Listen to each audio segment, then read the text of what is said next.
Et c'est la dernière ligne droite de cette matinale, il est 8h30. Bienvenue à vous si vous nous rejoignez. Sachez que vous pouvez même arriver un petit peu plus tôt puisque la matinale commence chaque jour dès 7h et à 8h15. Donc nous avons notre invité de la rédaction, invité que vous pouvez retrouver également tout au fil de la matinée sur les directs de TV Vendée. En attendant, parmi les sujets que nous allons développer ce matin, eh bien, il y a cette belle histoire de solidarité du côté de la Ferrière. Une famille qui a dû quitter son logement qu'elle a découvert infesté de mérules suite aux travaux du précédent propriétaire. Eh bien, c'est toute la commune, ou en tout cas une bonne partie, qui est en train de se mobiliser pour eux. Dans le journal aussi, la Sportive Vendée qui lance une recyclerie sportive. Ça se passe du côté de Pouzauges et c'est un bon plan pour tous ceux qui auraient du matériel en bon état qui traîne au fond du placard. Et puis la chronique asso du jour, eh bien, c'est le premier épisode d'une sorte de feuilleton foire aux questions. Alexandre Debray est allé à la rencontre du président de la maison départementale des associations pour voir s'il y avait des astuces pour trouver des bénévoles. Mais avant de développer ceci, on va regarder une dernière fois la carte météo avant de retrouver Fanny comme d'habitude juste après le journal. Donc au programme de ce matin, pas mal de nuages, peut-être un petit peu d'éclaircies, mais en tout cas une bonne couverture nuageuse sur l'ensemble du département. 1 degré dans les terres, 3 sur le littoral. Cet après-midi, même programme. Pour l'ensemble du département, là encore, du gris partout, peut-être un petit peu de soleil, 4 et 5 sur la côte. Regardons maintenant les horaires de marée de ce jour. La basse mer, eh bien, c'est en fin de matinée, vers 11h. La pleine mer suivante, ce sera en fin d'après-midi, avec des coefficients moyens, dirons-nous, 74-76. Pour la carte des marchés, alors coup double aujourd'hui puisque côté info pratique, vous avez comme d'habitude l'ensemble des rendez-vous du mardi qui s'affichent à l'écran. Et puis pour la culture G, ça c'est pour tout à l'heure au café de 10h, vous savez, avec les voisins ou devant la machine à café. Eh bien, je vous propose de faire un petit focus sur le marché de Mortagne-sur-Sèvre qui se tient tous les mardis matins sur la place Hulin. Bon, avec ça, vous n'allez pas vraiment briller. Mais figurez-vous que ce rendez-vous alimentaire hebdo, eh bien, il aurait été mis en place avant la Révolution française. Eh oui. Bon, en 2022, rendez-vous maintenant, à partir de maintenant et jusqu'à 12h30 sur la commune de Mortagne. J'ai pas les horaires quand c'était au moment de la Révolution française. Voilà pour les informations pratiques de ce mardi. Vous souhaitez une bonne fête à toutes les Prisca que vous connaissez de la part de la matinale. Et on passe maintenant au journal.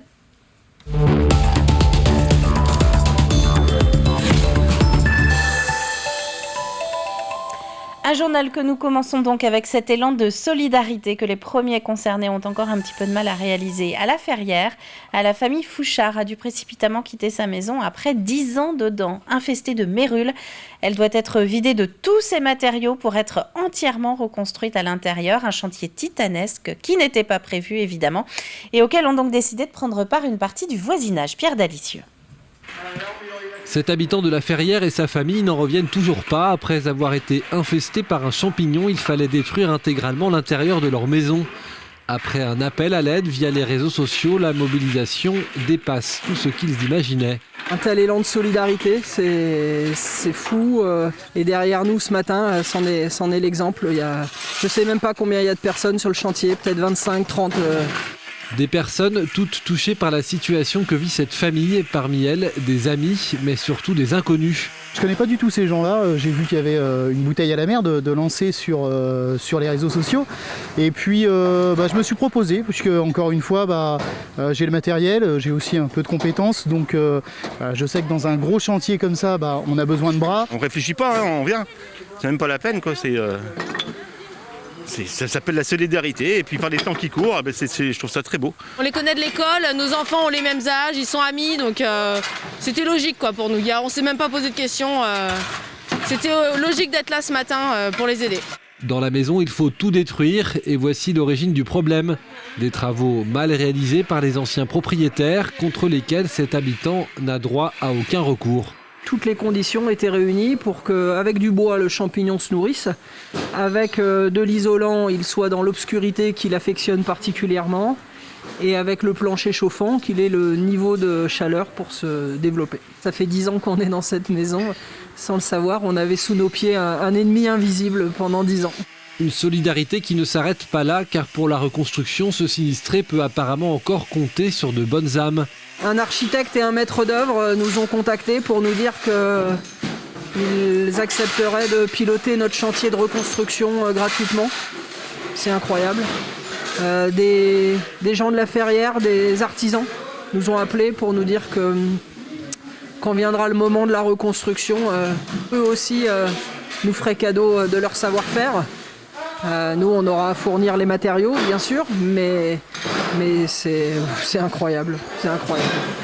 Une cagnotte Litchi a même été mise en place pour récolter des fonds pour reconstruire.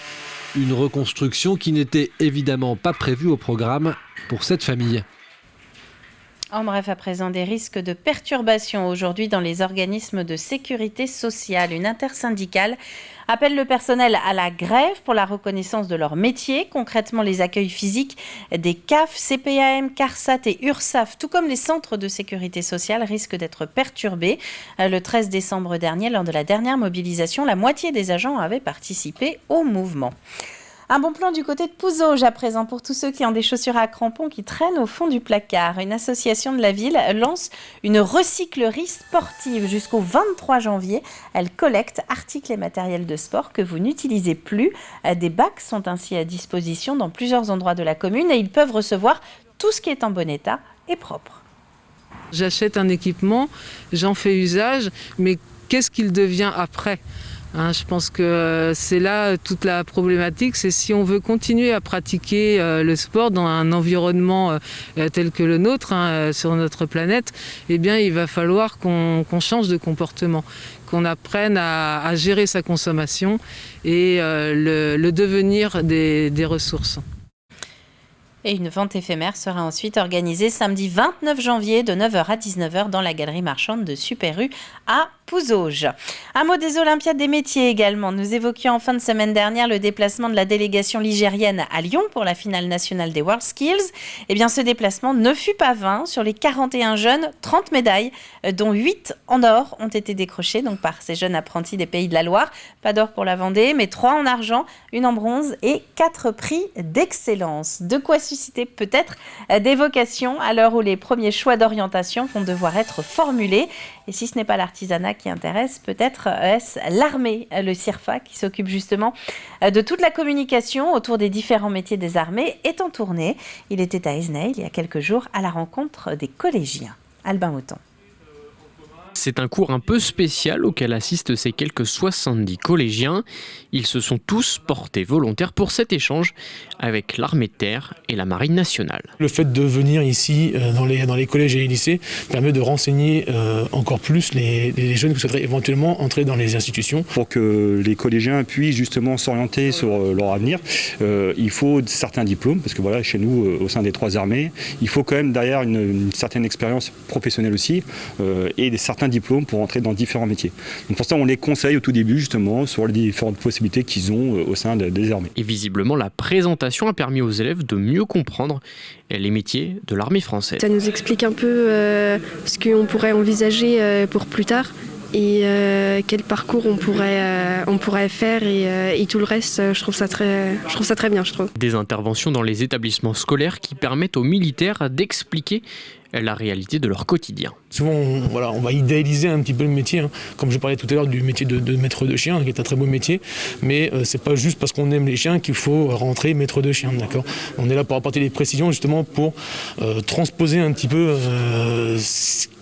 la vraie vie de soldat, grosso modo, la vie concrète d'un soldat sur le terrain, et pas juste ce que eux ils en pensent, quoi. Un échange avec des professionnels pour élargir la vision des élèves concernant leurs possibles orientations futures. Beaucoup de nos jeunes, leur champ des métiers, le champ des possibles, c'est leur entourage proche. Et voire même certains, malheureusement, n'ont pas la connaissance du métier de leurs parents. Il y a plein de possibilités, il y a des champs professionnels importants. On rentre dans une formation et on sait très bien aujourd'hui que demain, ils rentreront peut-être sur un premier métier, puis il y aura un autre métier. La carrière ne sera pas uniquement dans le même métier toute la vie. Et c'est ça qui est important, c'est de savoir rebondir et de savoir qu'il faut toujours travailler pour pouvoir progresser. En 2020, selon les chiffres du ministère des Armées, 26 000 jeunes ont ainsi été recrutés par l'État. Et c'est effectivement jeudi que s'ouvre la deuxième phase de Parcoursup. Les élèves actuellement en terminale ont du 20 janvier jusqu'au 29 mars pour s'inscrire et ajouter leurs vœux post-bac. La Belle Entrée recrute. Le cabaret de Saint-André-Gauldois, créé en 2011, s'apprête à travailler son nouveau spectacle. Celui-ci sera présenté à partir de la rentrée de septembre. Et d'ici là, il faut trouver quelques nouvelles têtes pour pallier le départ de danseuses vers d'autres troupes professionnelles. Écoutez. On est quand même à la recherche d'un minimum une danseuse pour septembre, pour le prochain spectacle qui démarrera donc à partir de septembre 2022, qui s'appellera French Touch. Et comme on a des artistes qui vont quitter notre établissement pour partir vers d'autres horizons et continuer d'autres carrières, alors on a besoin de les remplacer.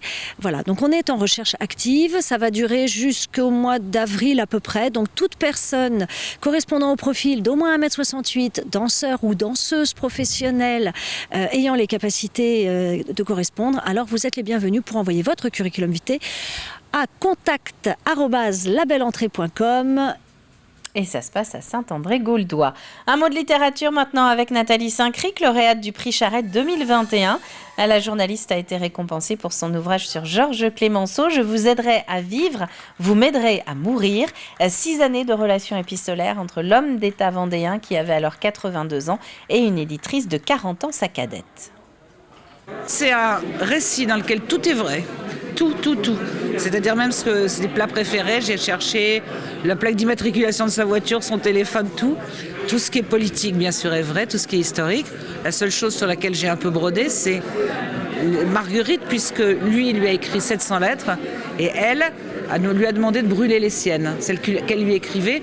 Donc on n'a pas beaucoup de traces de Marguerite, mais j'ai travaillé quand même avec toute la famille et toute la descendance de Marguerite pour savoir un peu comment elle était, comment elle vivait les choses. Et j'ai eu les témoignages de ses petits-enfants. Je voulais faire quelque chose de grand public, de pas rebutant et de plutôt marrant. Je ne sais pas si ça a marché, mais en tout cas, voilà, c'est ce que je voulais. Avant de passer à la météo, une confirmation à présent en football. La Ligue annonce la reprise du calendrier initial des compétitions départementales et régionales à compter de ce week-end. Les matchs amicaux sont également de nouveau autorisés. En revanche, les rassemblements de football d'animation jusqu'au U13 inclus, eux, sont reportés. Voilà pour les informations de ce mardi matin. On va maintenant retrouver Fanny sur le plateau juste à côté pour voir les prévisions météo de ce jour. Bonjour à toutes et à tous, je suis ravie de vous retrouver pour cette nouvelle semaine de météo. Au programme, du soleil et des nuages dans un premier temps. S'ensuit un temps plus sec et froid pour la fin de semaine. Après un ciel bien couvert ce lundi, il va se découvrir progressivement mardi matin avec le retour du soleil. La présence de nuages reste tout de même possible.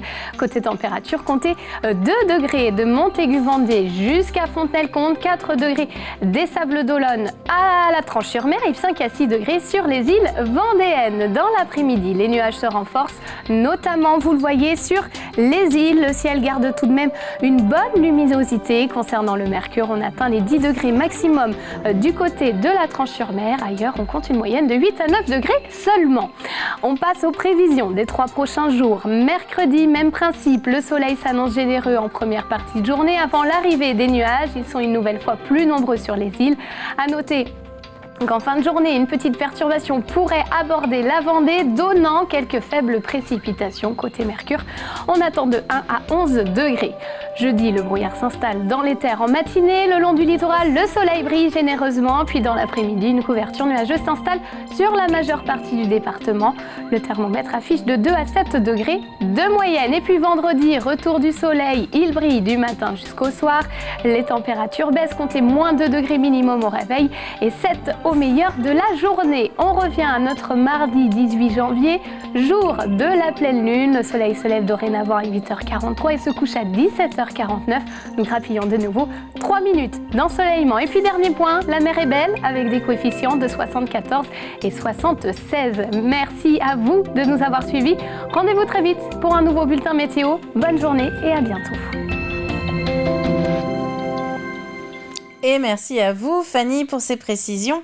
Pour la météo de ce mardi, on va revenir sur le plus de l'info. Vous l'avez sans doute appris d'une manière ou d'une autre, avec la grippe aviaire qui a été détectée dans 2 élevages du département depuis le début du mois de janvier. Tous les propriétaires de volailles ont des règles à respecter, y compris les particuliers qui pourraient avoir des poules dans leur jardin. Regardez.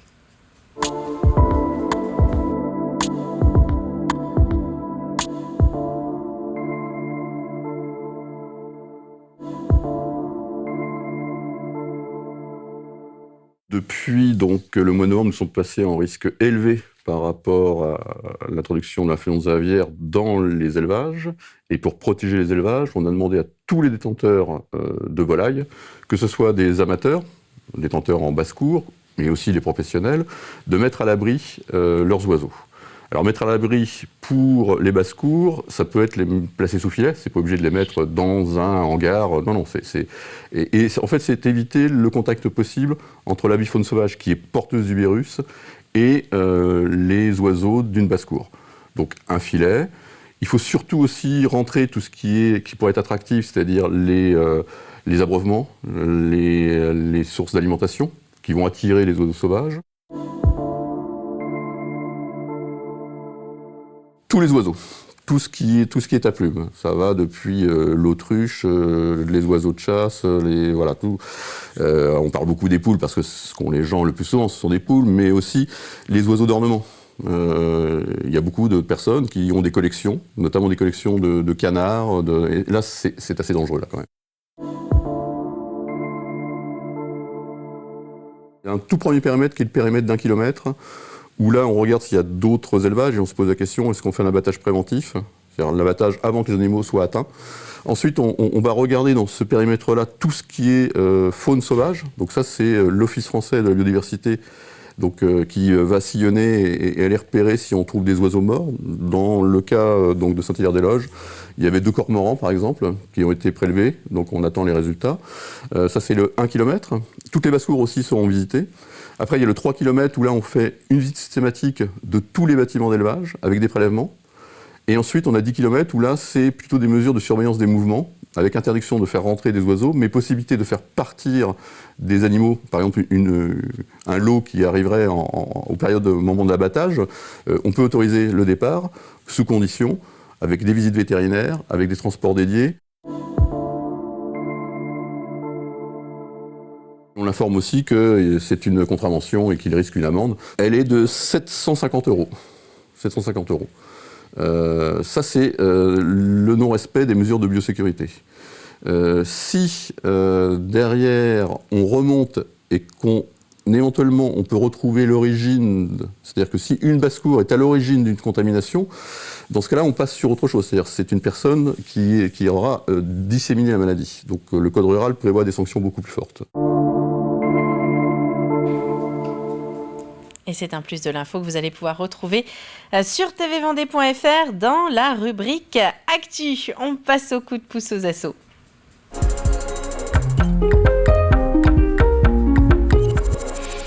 Et je vous le disais en début de demi-heure, c'est un petit peu comme dans la chronique projet avec les interventions de Vendée Up. Cette semaine, Alexandre Debray vous propose d'aller à la rencontre de la maison départementale des associations pour répondre à quelques questions que peuvent se poser les bureaux associatifs. Aujourd'hui, premier épisode, on va déjà commencer par revenir sur les missions de la MDAV. Regardez. Et vous le voyez en face de vous, nous sommes ce matin dans les locaux de la MDAV. Bonjour Monsieur Porcheret. Vous pouvez retirer votre masque pour l'interview, il n'y a pas de souci. Sachant qu'on avait une première question, est-ce que vous pourriez nous expliquer en quelques secondes à quoi peut servir la MDAV pour les associations ? Alors la MDAV est une association de conseil pour les associations, conseil administratif, juridique, social, fiscal, comptable, pour permettre aux associations de mieux diriger leur association. Voilà, nous avons un volet également formation pour les bénévoles et les salariés des associations et une mission d'accompagnement où là, l'adhésion est obligatoire parce que le conseil il est gratuit et sans contrepartie d'adhésion. Il y a donc tous ces volets-là, et puis vous le savez, donc sur la matinale, on parle souvent des associations qui recherchent des bénévoles. Est-ce que, vous pouvez répondre à des questions concernant les bénévoles aussi ? On est vraiment très sollicité en effet par les dirigeants d'associations qui se posent la question de la transmission de leur association. Que peut devenir mon association ? Nous sommes là depuis 8, 9, 10 ans et on aimerait bien passer la main à d'autres adhérents, mais peu de candidats se présentent à la présidence, au trésorier, au secrétariat. Donc ça, on est très sollicité sur la continuité des associations dans le cadre de l'engagement au sein des conseils d'administration. Et puis également, tout simplement, surtout en cette période après la pandémie où encore pendant la pandémie, ou comment remobiliser, remotiver nos bénévoles, nos adhérents, comment trouver également, donc on est peut-être plus dans une démarche un peu commerciale, comment trouver de nouveaux adhérents pour participer à nos activités, pour maintenir nos emplois quand on a des salariés ou des intervenants extérieurs. Donc oui, on est très sollicité par les associations, les dirigeants sur ces deux aspects du bénévolat. Et c'est une chronique à retrouver sur notre site internet dans la rubrique matinale. Quant à la Maison des associations, eh bien vous pouvez la retrouver sur internet, sur son site mdav.fr. Sa première formation aura lieu cette année le 31 janvier. Elle portera sur les obligations réglementaires d'une association. On passe à l'extrait du jour.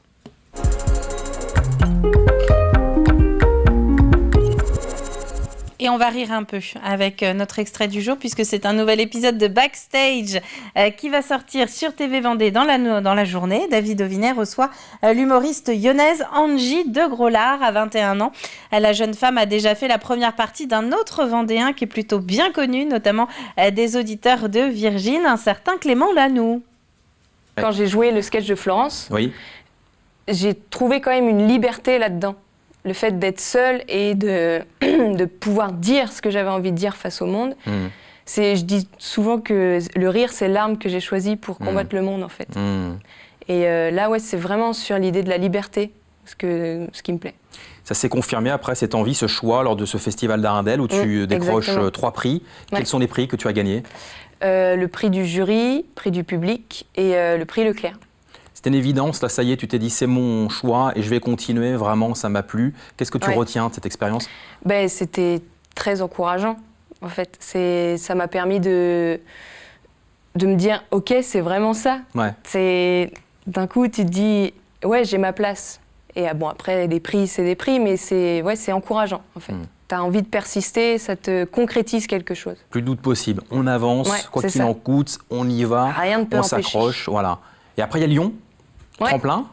Non, d'abord il y a Lyon. Je vais à Lyon comme ça, juste en week-end, moi pour prendre l'air, et je croise Cécile Giroux et Yann Stotz. Et je vais les voir comme ça, puis ils devaient jouer le lendemain. Et ils me disent t'as 10 minutes ? Tu joues demain ? D'accord. Donc j'ai fait leur première partie.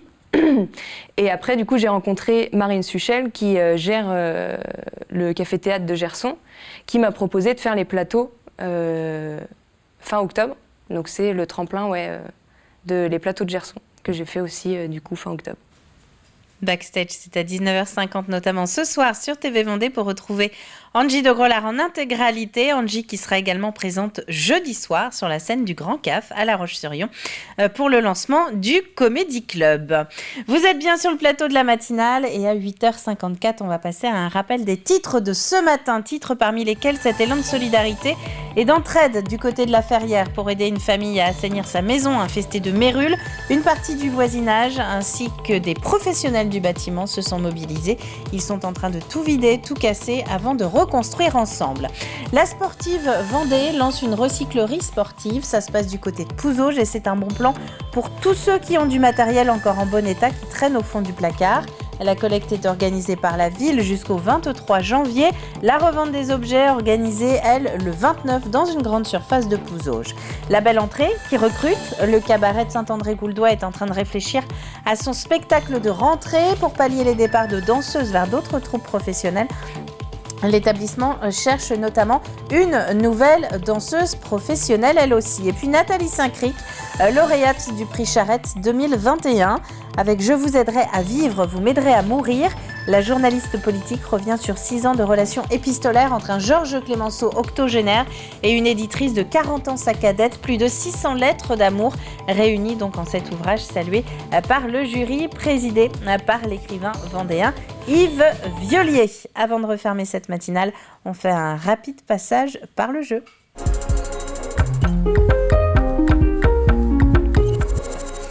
Avec une question très courte encore cette semaine, quel est le nom de la porcelaine de la mer. Alors pourquoi vous demande-t-on ceci ? Eh bien c'est parce que la semaine dernière, vous le voyez sur ces images d'un reportage de Grégoire de Châtillon, nous sommes allés justement dans les coulisses de l'entreprise qui est en train de développer l'utilisation de cette porcelaine de la mer. Quel est le nom de la porcelaine de la mer ? L'indice du jour, art de la table et cosmétologie y ont recours. Et à la clé, eh bien, 2 gagnants qui iront à la découverte du musée Clémenceau de Lattre, musée national Clémenceau de Lattre sur la très belle commune de Mouilleron-Saint-Germain, une commune pleine d'histoire justement, avec ses 2 maisons natales à visiter. C'est passionnant. C'est la fin de cette matinale. Merci à vous de l'avoir suivi. On va se retrouver demain matin dès 7h comme d'habitude pour un nouveau début de journée ensemble. D'ici là, très bon mardi à vous tous et à demain.